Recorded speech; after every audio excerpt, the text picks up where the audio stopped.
This is one of the biggest mistakes I have seen engineering students make during their internship and placement seasons. They crack the coding rounds, they crack the interviews, they have great resumes, but still they don't get the offer throughout the process. All because most of the students believe HR rounds don't really matter. Truth is, no matter how strong you are, if you can't present yourself in a behavioral round, you will be rejected. And I'm not talking about faking really good answers in the questions that are asked. I'm talking about structured, clear, thoughtful answers to the basic questions that are asked in these kind of interviews. So in this particular video, we'll talk about 8 most important HR questions that you can prepare yourself on.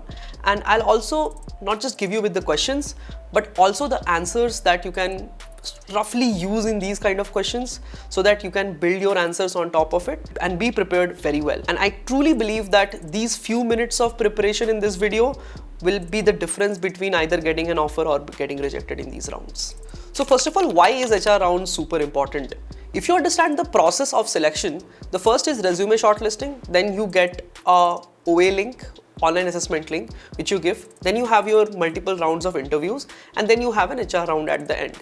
This is the general process that most companies follow. Unlike the other things that goes behind in the first 3 steps, this step is not at all technical. The companies try to assess you on your communication skills, your attitude, your professionalism, and how you present yourself. Strong HR answers generally show that you are a mature candidate, you have gone through multiple of these kind of processes, have prepared very well, and you have a good self-awareness. I have talked to many students and they come out and say that their HR round went well and they got rejected, whereas the truth is most of their answers were not really good. And you will understand when we'll go through the questions that I'll talk about in this particular video. So what should be your strategy to prepare for HR rounds?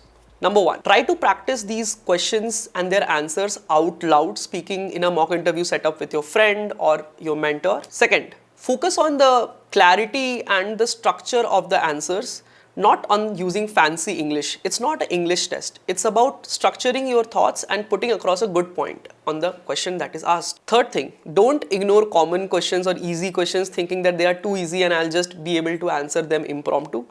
Most students overestimate themselves on what their preparation on these are, and I'll show you. Fourth, be ready with specific examples for every question's answer that you give. If somebody asks you your strength, don't just say that you are hardworking. What does that mean? Give them a proper instance where you showed this particular skill. Fifth, there are many questions which can be structured very well using frameworks like STAR framework and there are more para framework and other things. Mostly STAR framework is very commonly used. So understand these frameworks and try to prepare your answers in a structured way for these. Okay, let's directly jump to the questions that you will have to prepare. Number 1, introduce yourself. Tell me something about you. This is a very common questions.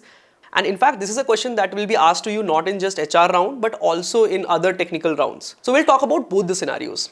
Scenario number 1, you are in a technical interview. I generally prefer to keep it very short and crisp because the technical interviewer generally has your resume in hand and I want them to ask questions on whatever it is required. If they have thought that they want to ask 2 DSA questions in like next 45-50 minutes, I don't want to take more than 1 minute in introduction itself, right? So what I'll do is I'll just simply introduce myself with my name, right? My college, in which year I am, and my degree, like which department I am part of and what's my degree and all. Third thing that I'll talk about is probably where I am from. The reason being is sometimes what happens is the interviewer is also from the same city and then you might bond well, and in that case the interview just gets a little easy on you, okay? I have seen this happening in interviews and that's why you want to include this point. The fourth thing that you want to talk about is like what you have done till now, like what kind of things are you interested in. Like I have explored say full stack development and I am interested in working on the front end side in the company, or you can tell about anything that you have done in a very short line. What is your aim? It generally is the same as the profile that you're applying for, right? And the fifth point would be something like your hobbies, right? Because you don't just want to talk about all the technical things at the start only. You can talk about a little bit of hobby. So a very simple answer might be like, hey, my name is Vivek. I am doing say 3rd year of computer science engineering at IIT Kharagpur. I come from Kolkata. I love doing problem solving and have done a lot of competitive programming. Plus I love doing development as well and I explored Django development till now. Apart from what you can see in my resume, I happen to enjoy playing chess and badminton, right?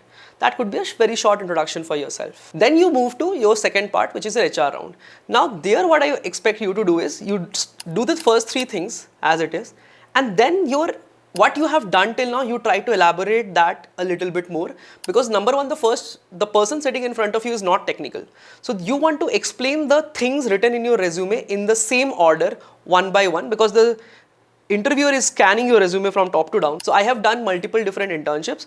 The first internship I did was this, where I built this, and achieved this. I have tried to build some self projects also. This project I have built to achieve this. Apart from this, in my course, there was this course project also, which had these interesting things.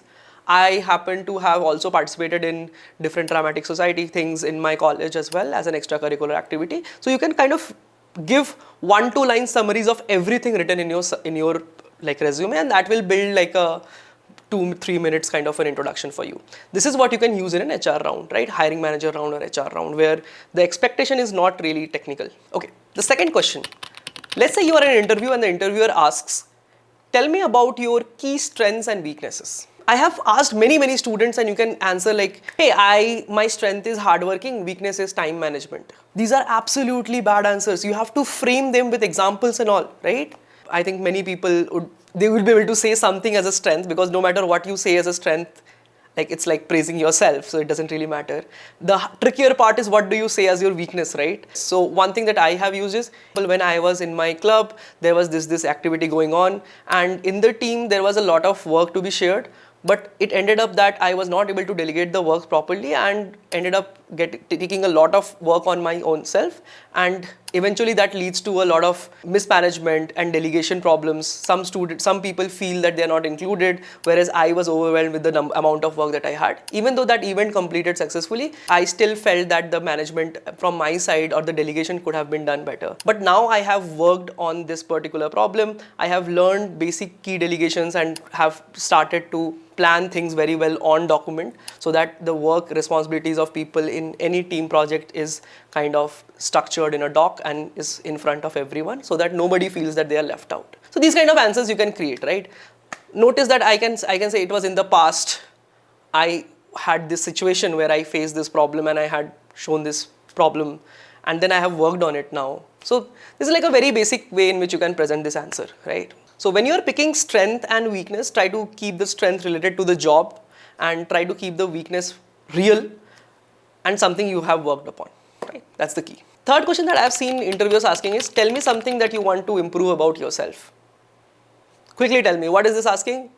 It's something about weakness only, right? Tell me about one of your weakness. You just have to rephrase it properly. Exact same answer can be used over here. And in fact, this is the beauty of HR questions. Like, you can create certain stories, and from that only you can answer many questions. Like this same incident I can use to answer about team management skills. I can talk about delegating and taking overwork on my own self, right? These kind of things. Notice how I smartly like manage this overwork. I tend to take overwork on myself as a weakness. But if you think about it, for a company, if somebody takes more work, isn't that something of a strength, right?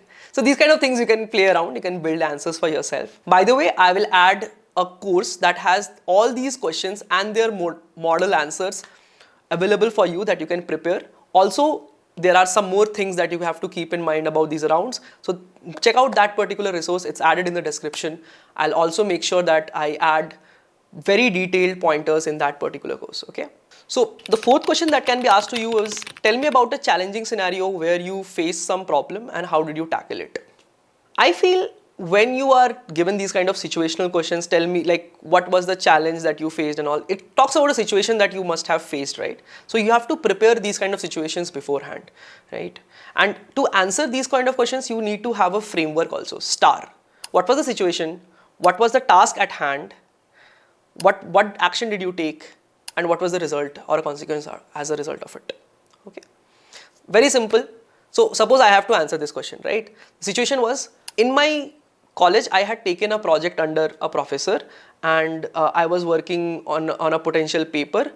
There was a lot of experimentation to be done, and we were working on heuristics, but we did not get satisfactory results for a good amount of time. But a lot of experimentation was still going on. However, the professor was feeling that this project is getting stretched and wanted to close this particular project because multiple key people were involved and there was no significant progress to be shown. This was the situation. Task.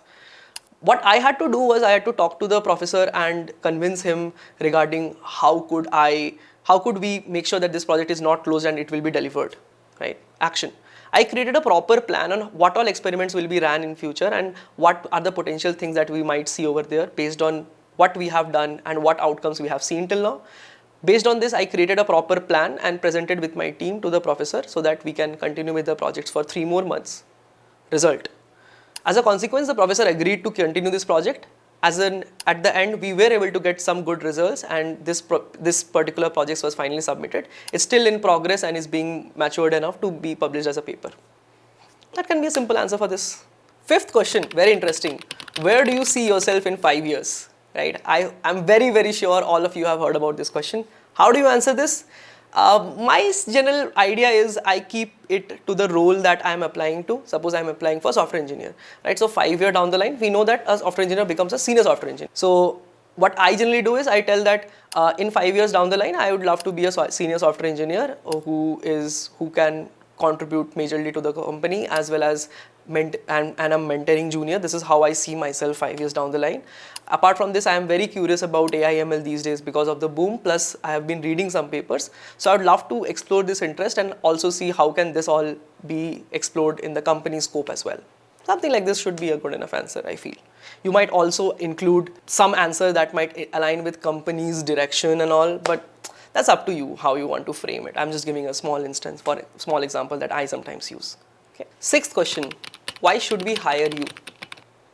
Okay, because you are hiring and I'm berozgar.